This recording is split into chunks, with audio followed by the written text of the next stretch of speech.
So Donald Trump woke up early this morning to literally cry and whine on Fox News about Fox News. So this article says he sounds exhausted. Look, I'm sure like he's been campaigning nonstop for what has it been, like 6 months now? You know, the guy has gone through COVID.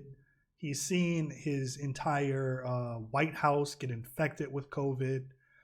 I'm sure he is tired. I'm sure he is exhausted. But for a guy who, criticizes his opponents for being sleepy and low energy, take a look at this interview that he just gave on Fox News this morning and tell me, what do you think about his interview?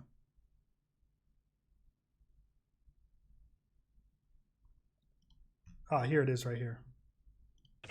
You've said on the stump before, right, Mr. President, I know you've said on the stump before, I wouldn't have gotten into this job or ran for this job if the previous administration wasn't, in your words, so bad. And some have said that Barack Obama's come out to be the bad cop, to go after you.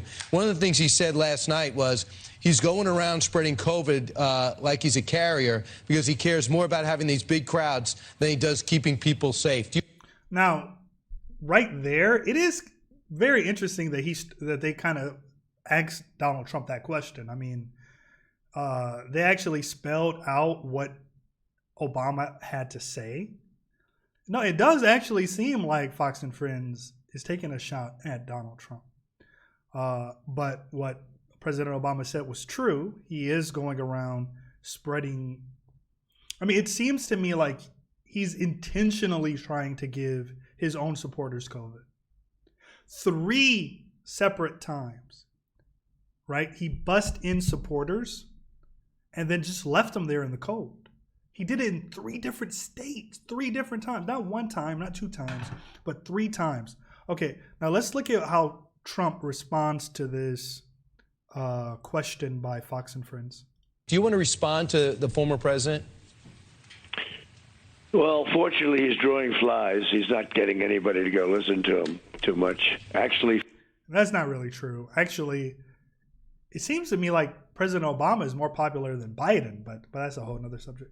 Fox puts him on more than anybody else, which is sort of shocking to me because Fox has changed a lot. And somebody said, what's the biggest difference between this and 4 years ago? And I say Fox. It's much different. Yeah, and also people have discovered who you actually are. You know, a lot of those independent voters who they hated Hillary and they voted for Trump 4 years ago, they didn't really know what kind of monster Trump is. Now they know. You still have great people. But you're 3 of them. But Mr. President, can I just say one thing? What they try to do at Fox in terms of but politics. We just want to show both. Unlike the other networks, they were trying to show both sides. Yeah, they're trying to. You know what? At Fox, we like to be nonpartisan, like the other networks. You know, those other networks, they're clearly biased, but we are fair. And hey, get out of here. So, hey, here's President Trump live. Here's Joe Biden live. Because we feel it's a responsibility to sell. We report, they decide. Yeah, so I don't think it's an endorsement of anybody. But so does Joe Biden get to call into Fox News every single week? Put it a different way. Does Joe Biden call in at MSNBC every week and have some weekly show with MSNBC? No, I mean, Fox News is a mouthpiece of President Trump. So even being a propaganda network that has spent 4 years as a mouthpiece for the White House, he calls Fox News on election day to whine and complain. I mean, he is such a selfish, self-centered. Go ahead. When President Obama speaks, does he get under your skin? They say in the old days, he's the reason. They wouldn't put Sleepy Joe Biden on every time he opened his mouth. They had other. So he calls Joe Biden sleepy. Okay, look. President Trump just capped off a frantic effort in the final stretch of his reelection campaign, holding multiple rallies a day, several days in a row. The president appeared on Fox and Friends on Tuesday morning, and many observers noted that he sounded exhausted. So who's sleepy? Who's lacking energy? Look, everything he says is bizarre. it's not even bizarre anymore. Like, he is a walking disaster. All right. He has been a disaster for the country, and he's even been a disaster for his own campaign.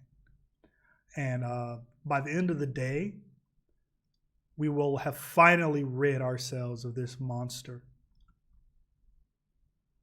The only real downside of today is going to be that he won't actually have to leave office until next year. But thank God this nightmare is almost over.